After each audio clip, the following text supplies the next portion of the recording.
Bismillahirrahmanirrahim. Lekas saja aku pergi dari tempat itu.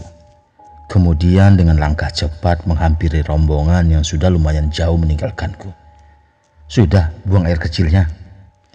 Aku mengiyakan pertanyaan Yuda, tapi tidak bercerita padanya kalau baru saja aku melihat penampakan Uhang Pandak. Sekarang di dalam hatiku bertanya, kenapa sosok Uhang Pandak ini selalu menampakkan diri? Rasanya tidak pernah kami berbuat sesuatu yang mengganggu mereka. Terlintas juga di pikiran tentang seorang pria parubaya kala di terminal Sungai Penuh beberapa waktu lalu. Apakah mungkin yang dia katakan benar adanya? Uhang Pandak akan mengambil salah satu dari kami untuk dijadikan abdi setianya. Beberapa puluh menit berlalu. Jika tadi kami melintasi hutan lebat dengan pohon-pohon menjulang, kini mulai didominasi bebatuan yang dipenuhi lumut himung hijau. Trek masih terbilang landai, tapi perjuangan pendakian sudah sangat terasa. Jika di tahap awal pendakian kami melewati desa Kersiktuo, terus melintasi Tugu Macan Sumatera sebagai gerbang rimba, lalu kebun teh milik PTPN, dan perladangan penduduk. Dilanjutkan pos 2 Bangku Panjang. Sekarang kami akan menggapai pos Batu Lumut. Kawasan ini memang terbilang hutan lebat, namun memiliki tingkat kelembapan yang tinggi. Sejurus kemudian tibalah kami di pos 3 yang memiliki ketinggian sekitar 2000 mdpl. Hampir semua akar pepohonan dan bebatuan ditumbuhi lumut. Jalanan juga sudah mulai licin karena tingkat kelembapan cukup tinggi di sini. Entah kemana awan hitam dan suara guntur tadi. Cuaca seketika berubah cerah ceria. Kami berharap semoga cuaca terus saja begini hingga kami kembali setelah mencapai puncak Kerinci. Berhubung cuaca sedang membaik, kami akhirnya memutuskan untuk berhenti sejenak di pos 3 ini untuk memberi jeda pada raga yang mulai lelah. Tapi tidaklah baik pula jika kami sampai berleha-leha. Perjalanan masih panjang. Kami harus menggapai shelter 3 sebelum malam tiba, jikalau bisa. Ada yang mau ikut saya mengambil air? Tanya Yuda. Saya temani. Aku berdiri dari tempat duduk, berinisiatif untuk menemani Yuda mengambil air. Karena memang persiapan air minum kami mulai menipis. Saya juga ikut, ujar Diego menawarkan diri. Berangkatlah kami bertiga ke tempat sumber mata air. Di pos Batu Lumut ini ternyata terdapat sebuah sungai yang hampir mengering. Kami pun harus turun untuk menggapainya. Kata Yuda, sungai ini memang tidak pernah berisi air, meskipun lagi musim hujan. Tapi walaupun begitu, masih ada sumber mata air di antara bebatuan besar yang bisa kami ambil. Ajaibnya, sungai ini tidak pernah kering di musim kemarau. Fenomena alam yang langka. Dengan tidak pernahnya kering itulah, hewan-hewan yang mendiami Gunung Kerinci ini akan datang untuk minum bila malam tiba. Jadi bukan tanpa alasan jika pengurus Kerinci melarang para pendaki membangun tenda di sini, apalagi sampai bermalam. Sangat tidak dianjurkan. Pepohonan rindang ditemani suara-suara khas hewan penghuni Gunung Kerinci membuat nuansa seketika menjadi aneh. Saat sedang sibuk mengambil air, aku seolah merasakan ada sesosok tengah mengintip dari balik batang pohon. Entah itu hanya firasatku saja atau memang benar adanya. Semoga saja apapun itu tidak berdampak buruk pada pendakian kami. Seberes mengambil air, kami kemudian kembali naik menuju pos. Entah mengapa apa yang terjadi padaku. Berkali-kali baik Yuda ataupun Diego memanggil namaku. Padahal jelas-jelas aku berada di antara mereka. Bahkan bisa mendengar suara panggilan kedua sahabatku itu dengan jelas. Sultan, Sultan. Ada apa? Di atas sana Bang Rian dan Ozi bertanya. Diego dan Yuda menjawab bahwa aku hilang. Dari mendengar percakapan keempat sahabatku, aku baru menyadari bahwasanya kehadiranku sebenarnya tidak terlihat oleh mereka. Betapa sering aku memberi isyarat bahwa aku berada di antara mereka, tapi sia-sia. Ya Tuhan, apa yang terjadi padaku? Kenapa tidak ada yang melihat kehadiranku? Sultan, Sultan! Riuh suara sahabatku memanggil terdengar olehku. Aku bingung harus berbuat apa. Sungai yang tadinya dipenuhi bebatuan berlumut, seketika dalam pandanganku berubah menjadi jalanan setapak.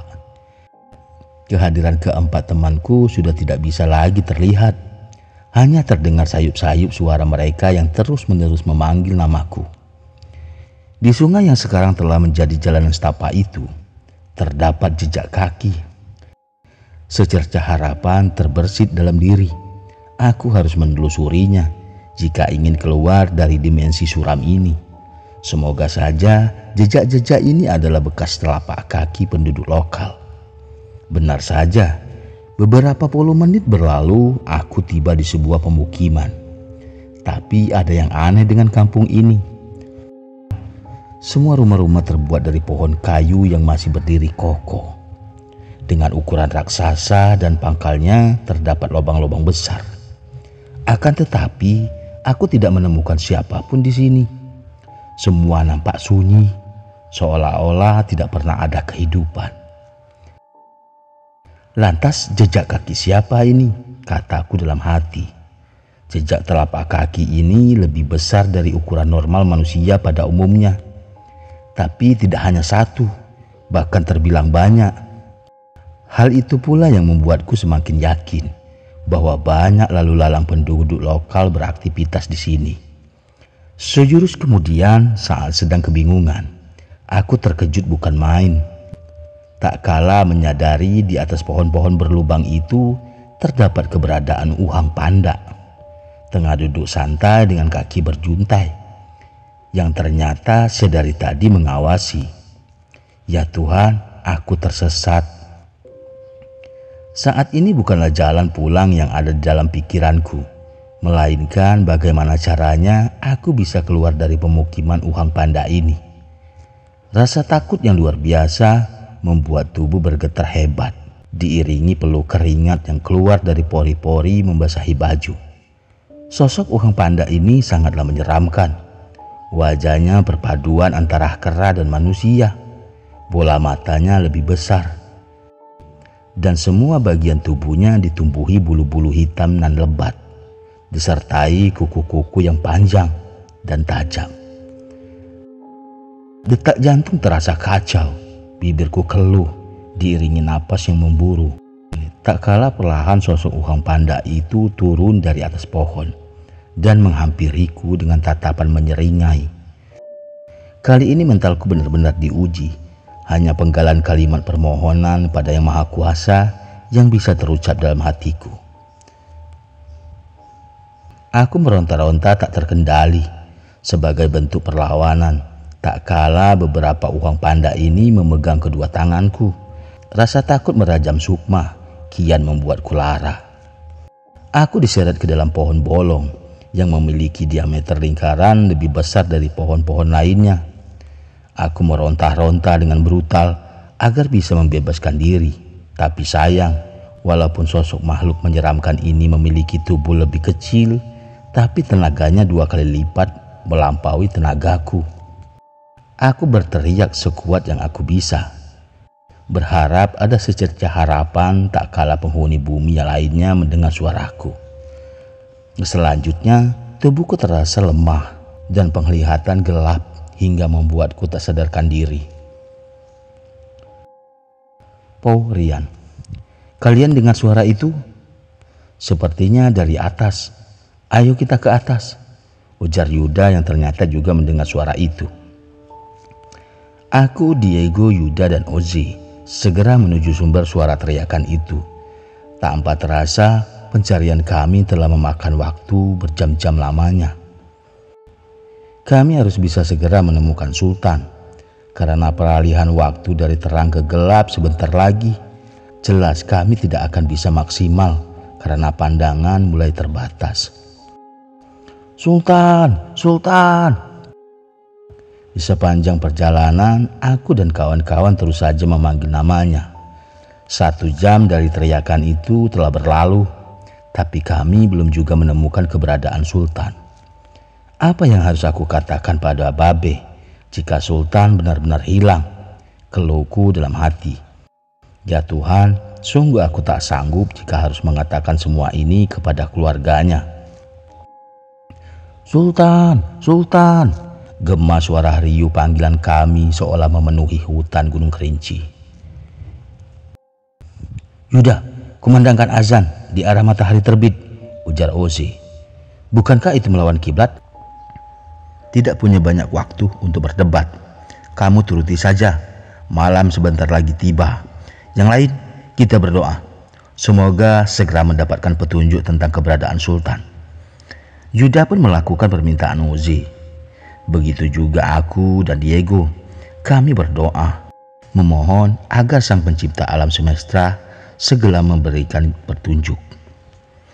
Lantunan azan yang dikumandangkan oleh Yuda menggema di kesunyian hutan Gunung Kerinci.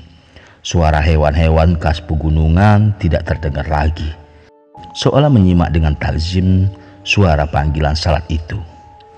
Aku menitikkan air mata tak kalah berdoa di tengah kumandang azan dari Yuda. Kali ini kami benar-benar berserah diri pada Tuhan, meminta dengan sungguh-sungguh, karena hanya padanya lah tempat kami bermohon. Saat Yuda mengumandangkan lafaz akhir, tiba-tiba terdengar suara dahan pohon yang patah perlahan, cukup mengagetkan dari atas jalur pendakian. Kami segera mendaki menuju sumber suara. Hari mulai gelap. Kami harus memakai headlamp untuk memberi penerangan karena pandangan mulai terbatas. Sepertinya di sekitar sini suara dahan patah itu berasal, ujar Diego menunjuk ke suatu tempat yang dia yakini.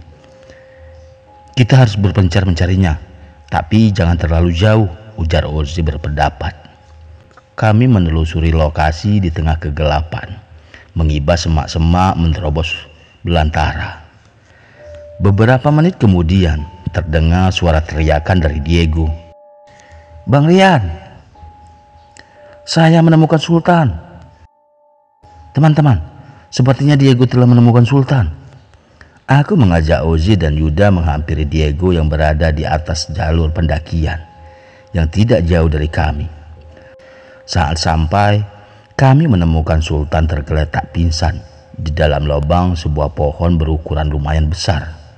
Astagfirullah, ayo bawa dia keluar dari sana. Kami membawa Sultan keluar dari dalam pohon bolong itu, lalu menyandarkannya di sebuah kayu melintang di jalur pendakian. Beruntung dengan sedikit upaya, akhirnya Sultan sadarkan diri.